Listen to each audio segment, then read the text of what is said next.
I want you to try a little experiment with me right now. Wherever you are, if you're driving, doing the dishes, walking the dog, I want you to just visualize the word dinner. Right. Just the word. What exactly happens in your head? Well, if you're like most people, it's not just, a word printed on a blank page. You probably immediately see a roast chicken or maybe a steaming bowl of pasta. You might even feel a little pang of hunger in your stomach. Exactly. But here's the paradox, and this is what we're going to call the dinner paradox for this deep dive. There is no actual food in front of you. None at all. There are no molecules of roasted chicken floating into your nose. There is literally just a sound, a symbol. And yet your brain has successfully decoupled that concept from physical reality while still triggering a very real sensory reaction. You're reacting to the signifier, not the signifier. And you've just touched on the holy grail of cognitive science right there. It goes all the way back to Ferdinand de Saussure in 1916. He was a linguist who first really defined this gap between the linguistic sign, the word tree, and the actual physical leafy thing growing in the yard. Right, the arbitrary nature of the sign. And this exact gap is what we are unpacking today. We're looking at a truly groundbreaking paper published in Nature Computational Science just this month, February 2026. Yeah, it's fresh. It's titled A Neural Network for Modeling Human Concept Formation, Understanding, and Communication. And look, I know the title is a bit dry, but the implications are absolutely massive. We were talking about a totally new AI architecture called CatsNet that finally bridges that exact gap between the word and the world. It really does. It creates a bridge between two islands that have been totally separated for decades in artificial intelligence research. So before we get into the actual nuts and bolts of CatsNet, I think we have to understand why this gap even exists. Because, I think a lot of people just assume AI already knows what things are, but that's not really true, is it? Not in the way we experience knowing, no. For a long time, we've had this bifurcation, this massive split in AI technology. On one island, you have deep neural networks. Think of models like ResNet or the vision transformers that power the camera on your phone. The vision guys. Yeah, exactly. These are the eyes. They are mathematically incredible at processing pixels.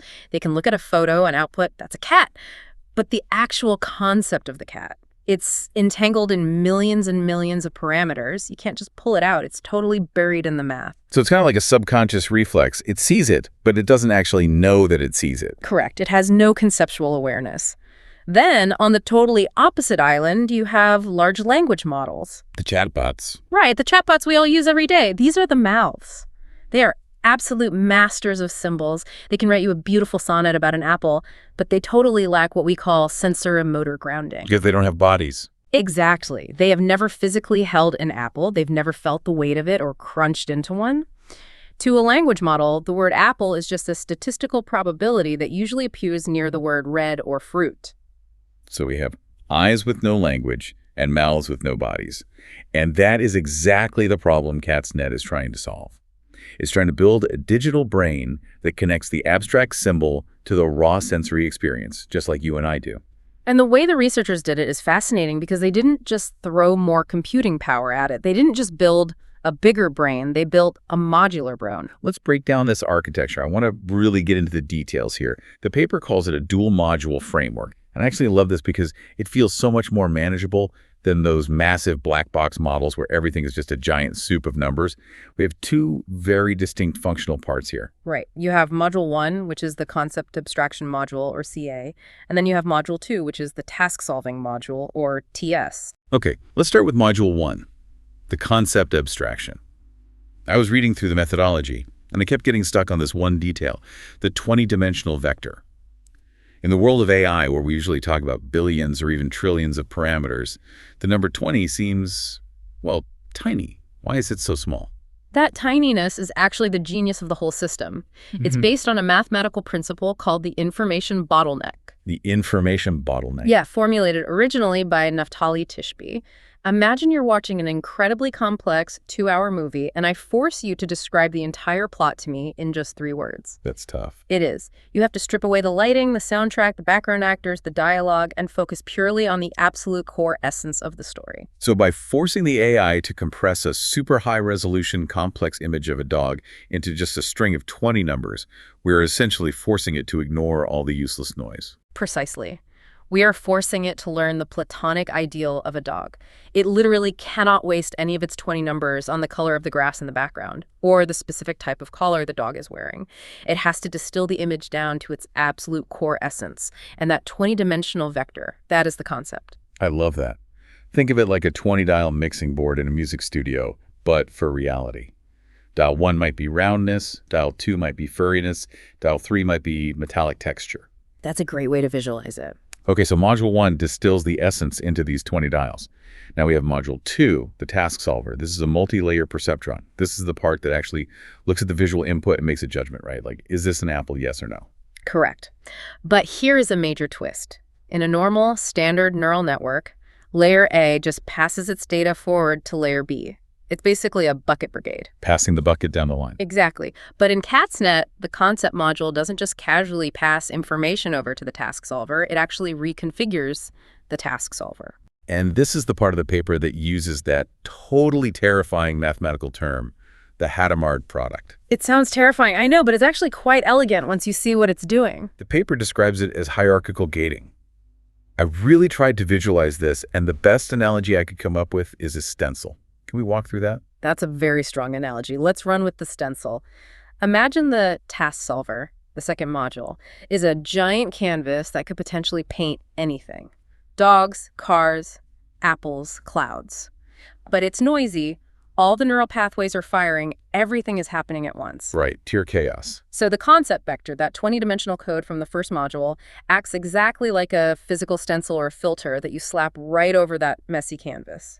If the active concept is apple, the stencil physically covers up all the neural pathways related to dogs or cars. It blocks them. It only leaves the apple-shaped holes open. So when the visual data from the image flows through the network, it's literally forced into the shape of an apple. Physically, in the underlying math, the Hadamard product is an element-wise multiplication gate. So if the concept vector outputs a 0 for a specific dog-related circuit, then 0 multiplied by whatever neural activity is happening there equals 0. It just shuts it completely off. Exactly. It effectively silences the parts of the brain that aren't needed for the current concept while multiplying and amplifying the circuits that are. That is such a crucial distinction for everyone listening to grasp. The AI isn't just thinking about an apple. It's physically turning up the volume on the apple circuits and completely muting everything else. It is dynamic, real-time rewiring. And this is why the architecture is so computationally efficient. You don't need to build a separate, dedicated brain for every single task. You have one highly flexible brain, and you use these lightweight concept vectors to tune it on the fly. So we've got the machinery down. We have the concept abstraction, which is our stencil maker, and the task solver, which is our painter. Now let's talk about how they train this thing. They use a round-robin style. I found this super interesting. They don't train both modules at the exact same time. No, they don't. And that's incredibly important for the stability of the model. It's a lot like trying to learn how to play the guitar and sing at the exact same time. Impossible for me. Right. It's too much competing information. It's hard to optimize both at once. So they alternate. First, phase 1, they freeze the concept vectors. They don't let them change. And they just train the network weights, which is teaching the model how to extract visual features. Learning to see. Exactly. Then, phase 2, they freeze the network weights, and they refine the 20-dimensional concept vectors. Learning to conceptualize. Right, and they just toggle back and forth, round-robin style, until the accuracy completely plateaus. And the results were seriously impressive. They tested this on the ImageNet 1K dataset, which is essentially the gold standard for computer vision, containing thousands of object categories. And they were hitting near-perfect judgment accuracy on unseen images. They even used class activation mapping, which basically tracks where the AI's eyes are looking, to prove that when it was asked to find an apple, it was actually looking at the pixels of the apple, not just guessing based on the background ball. Yes, the functional specificity was undeniable. But, and here's the giant but, that drives the rest of this deep dive, being really good at recognizing JPEGs is cool. But does it actually work anything like a real human brain? This is where the paper does a hard pivot from computer engineering straight into cognitive neuroscience. And honestly, this is the part that made me physically sit up in my chair when I first read it. Same here. Yeah. Because they didn't explicitly program this AI to mimic human biology, right? Yeah. They just wanted to solve the math problem. That's the beauty of it. They optimized purely for task performance, not for biological accuracy. But then they ran a test called RSA representational similarity analysis. Let's break down RSA for the listeners. Essentially, RSA is a way to compare two completely different types of systems. They took the mathematical activation patterns happening inside CatsNet, and they compared them directly to fMRI scans of actual human brains from a very famous dataset called the WT95 dataset. So they're taking the map of the robot brain and laying it directly over the map of human blood flow in the brain. Exactly. And they found a startling, statistically significant correlation. The internal concept space that CatsNet autonomously developed aligned beautifully with the human ventral occipitotemporal cortex, or the VOTC. Okay, for those of us who maybe skipped med school anatomy, what exactly does the VOTC do? So in human vision, we have pathways.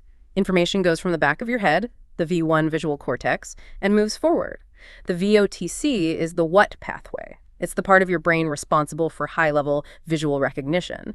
It's where you distinguish a face from a vase, or a real cat from a toy dog. So the fact that this artificial neural network independently evolved a mathematical structure that perfectly matches our biological VOTC suggests something really profound. It does. It suggests convergent evolution. Like how dolphins and sharks both evolved dorsal fins even though they're completely unrelated species. Mm-hmm. One is a mammal, one is a fish. But there is an optimal aerodynamic way to move through water, so nature found it twice. Exactly. There appears to be an optimal mathematical way to organize visual conceptual information, and both the human brain over millions of years of evolution and this AI over a few hours of training found the exact same geometric solution. But the researchers didn't stop there. They also looked at the gating mechanism, the Hadamard product, the stencil we talked about, and that aligned with a completely different part of the human brain. Yes, it matched the semantic control network. What is that? In humans, this network, which spans parts of the prefrontal and temporoparietal cortex, doesn't actually store your memories. It controls how you access them. It's the executive boss that says, hey, we're trying to build a birdhouse right now, so suppress the concepts for cooking and bring up the concepts for hammer, wood, and nails. This is incredible because it confirms the dual system theory of the human brain. Cognitive scientists have theorized for a long time that we separate representation, what things actually look like, from control, how we dynamically use and access those things. It's a massive vindication of decades of psychological theory, suddenly proven out in cold, hard silicon. They even check the model's concepts against established human cognitive frameworks like Bender 65 and SEPIOS 49. Let's touch on those briefly. Bender 65 is a model that uses 65 experiential attributes like color, shape, motion to map human meaning. Right, and SEPIOS 49 uses 49 spatial dimensions. And what they found was that CatsNet's tiny 20-dimensional space naturally clustered objects in the exact same semantic ways humans do. It grouped all the tools together, it grouped all the animals together, all the vehicles, without ever being told what a vehicle or an animal fundamentally is. I want to pause here and do a quick recap because we are about halfway through, and the information density is really high. A summary is a great idea. Yeah. Let's lock in the concepts. Okay, here are the bullet points for you listening. First, the problem.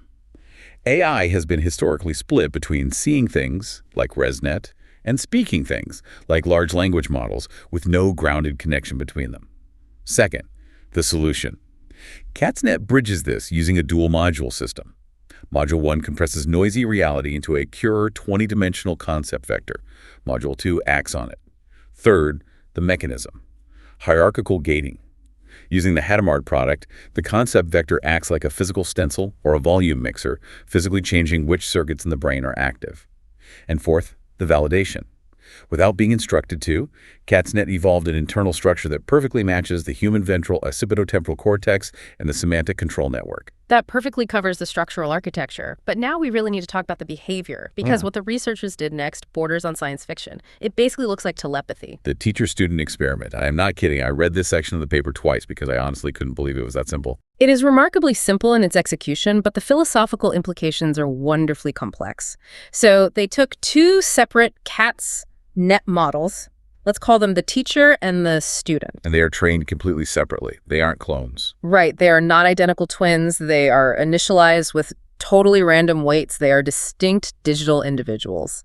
Now, the teacher model is trained on the full CFAR 100 dataset. This is an image dataset with 100 different categories of objects. Including apples? Yes, including apples. It sees 600 images of apples. It learns what they are. Now, the student model is trained on the exact same dataset, but they intentionally remove the apple category. It only learns 99 categories. So it has never seen a picture of an apple. It has never seen the label apple. In the student's entire universe, apples simply do not exist. Exactly. So we have established a definitive, measurable knowledge gap. Now, traditionally, if you want that student AI to learn what an apple is, what do you have to do? You have to gather thousands of pictures of apples, feed them into the model, and spend hours or days retraining the entire network from scratch. That's the old brute force way. But remember, in the CatsNet architecture, the concept isn't tangled up in the weights. It is just an isolated 20-dimensional vector. Just a tiny string of numbers. So in this experiment, the teacher model simply takes its own internally generated vector for apple, and it beams it directly over to the student model. It just sends the code, no pictures, no definitions. Just the code. The student receives this 20-number vector. It plugs it straight into its own concept module, effectively putting on this apple stencil that it didn't even know it had. And then the researchers show the student a picture of an apple for the very first time. It recognizes it immediately. The mean accuracy was around 74%, which is drastically above random chance. Without ever being trained on an apple, it could suddenly see them. This is the part I really struggle to wrap my head around. How does the student know what the teacher's vector even means? If I send you a highly specific code in a language you don't speak, it's just gibberish. Why was the student's brain natively compatible with the teacher's brain? This brings us right back to that profound idea of convergence we discussed earlier. Because both of these neural networks were trained on similar types of physical data pictures of the real world, they both evolved very similar internal geometric landscapes. Ah, okay. So the concept of roundness and the concept of redness sort of live in the exact same neighborhood in the teacher's brain as they do in the student's brain. That's exactly it. The paper calls these high consensus models. Out of the 30 models they tested, they found that about 14 of them naturally converged to a single dominant organizational pattern. And the models that converged to this consensus were the ones that could successfully communicate via these vectors. It acts like a universal translator because we all inhabit the same underlying physical reality. Our biological brains, and now these AI brains, are forced to organize that reality in similar geometric ways. So a vector extracted from my brain fundamentally works in your brain. It implies that meaning isn't just an arbitrary human invention. There is a specific underlying geometric shape to the concept of an apple. And if you can package and transmit that shape, you can instantly transmit the understanding of it.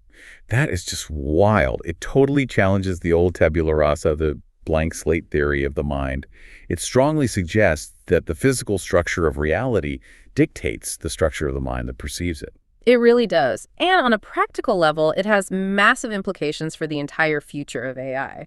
Right now, if OpenAI or Google wants to update a massive LLM with new daily knowledge, it costs millions of dollars in raw compute time. You literally have to rebake the entire cake just to add a single cherry. Precisely. But with this kind of modular architecture, you might eventually just be able to email the model a new vector. You just say, hey, here's the 20-dimensional concept for the brand new iPhone. Click. And instantly the model knows it, understands it, and can recognize it. It separates the heavy machinery of visual processing from the lightweight software of semantic concepts. This sounds like symbol grounding is finally actually happening. We aren't just processing statistical tokens anymore. We are processing actual instructions for how to physically look at the world. That is the core philosophical shift of this paper. A symbol is no longer just a passive tag, it is an active tool. When I say the word dinner to you, I'm not just passively labeling a specific time of day. I am handing your brain a specific tool that reconfigures your sensory expectations so you start actively looking for food. I love that framing. But we do have to play devil's advocate here for a minute. We've been talking entirely about apples, dogs, tools, cars, very concrete, highly visual things. Does this exact same 20-dimensional mechanism work for a concept like justice? Does it work for irony? That is the single biggest limitation, and to their credit, the researchers fully acknowledge it in the paper. CatsNet, in its current iteration, is strictly a vision-centric model. It grounds all of its concepts in bounded visual data. Abstract concepts like freedom, economy, or justice, they don't have a single bounded physical shape. Right, you can't carve a stencil for freedom. You can't. You cannot draw a neat bounding box around democracy. So for now, this specific architecture struggles with ideas that lack direct physical reference. But the researchers did mention multimodal integration as their very next step. I assume that means adding digital ears and digital touch. Yes. The hypothesis is that if you layer in audio streams, textual context, temporal dynamics, maybe even haptic force feedback, you might be able to triangulate those higher-order abstract concepts. Justice might not look like one specific physical thing, but it might reliably sound, feel, and culturally behave like a specific cluster of interactions. But, to be clear, we aren't quite there yet. So let's bring this all back to you, the listener. We have covered a massive amount of ground today. We've seen how CatsNet uses 20-dimensional vectors via the information bottleneck to compress reality. We've seen how it uses the Hadamard product, our stencil analogy, to dynamically filter visual information. We've seen how it accidentally recreated the human visual cortex and how it allows for this insane telepathic transfer of knowledge between machines. It is a dense paper. It's a lot to process. It really is. But for me, the absolute biggest takeaway from all of this isn't actually about the robots. It's about us. It's about how you and I function. This paper seems to mathematically suggest that thinking isn't necessarily about creating new information from scratch. It's about gating. That is a very provocative way to look at it. Well, think about it.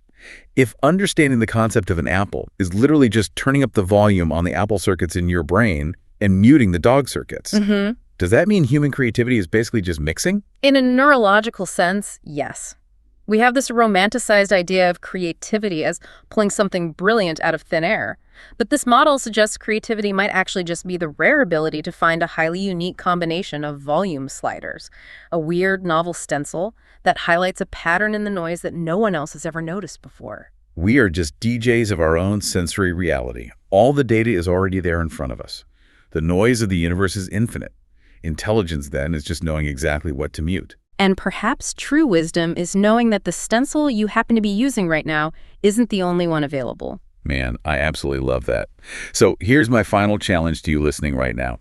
Tomorrow, the next time you walk into a crowded room, or the next time you hear a simple word like dinner, I want you to try to catch your own brain in the act. Visualize that 20-dimensional stencil slamming down over your mind. What parts of reality are you actively filtering out? And what parts are you amplifying? You might just realize that what you see says a lot more about the shape of your stencil than it does about the actual world. Such a great point. Thank you so much for taking this deep dive with us today. It has been an absolute mind bender. Always a pleasure to be here. We will see you next time.